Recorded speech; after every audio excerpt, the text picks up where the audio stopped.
Nagchat si kuya. Sabi ni kuya, ang damot ni Idol. Idol pa naman kita sa ligo challenge. So, kasalanan ko pa. Kasi naman kuya, gusto mo makita yung bilat ko? Di pwede yun, uy. Maraming lalaki dyan. Huwag naman kasi ganon. Below the belt na kasi yung ano eh. Below the belt na kasi yung gusto nyo makita eh. Alam mo, pinapakita ko yung latbi ko sa taong importante sa buhay ko, hindi kong kani-kanino. Huwag naman ganun, yeah. Alam mo yun, kung kailangan ng pera, kung ganun lang din naman. Wala ka namang binibigay na sustinto. Sustinto? Ano, may anak tayo. Diba? Bahala ka sa buhay mo. Block mo ko.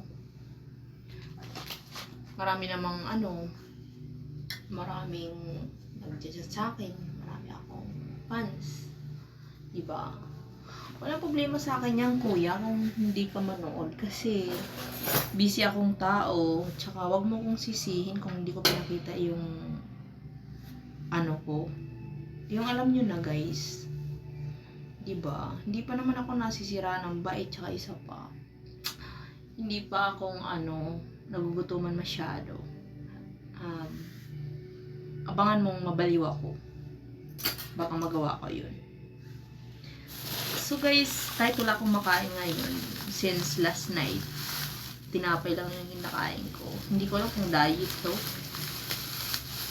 Basta, nagtinapay lang ako. Hindi ako nagkanin.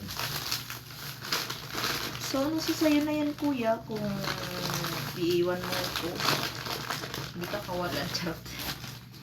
Kasi, kung talagang tunay kang fans, wala kang ipapagawa sa akin.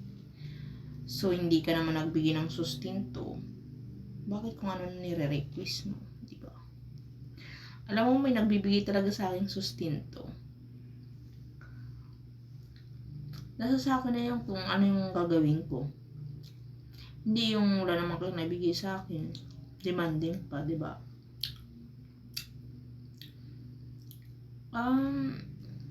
Paano kaya kung sabihin ko sa asawa mo? Na ganun.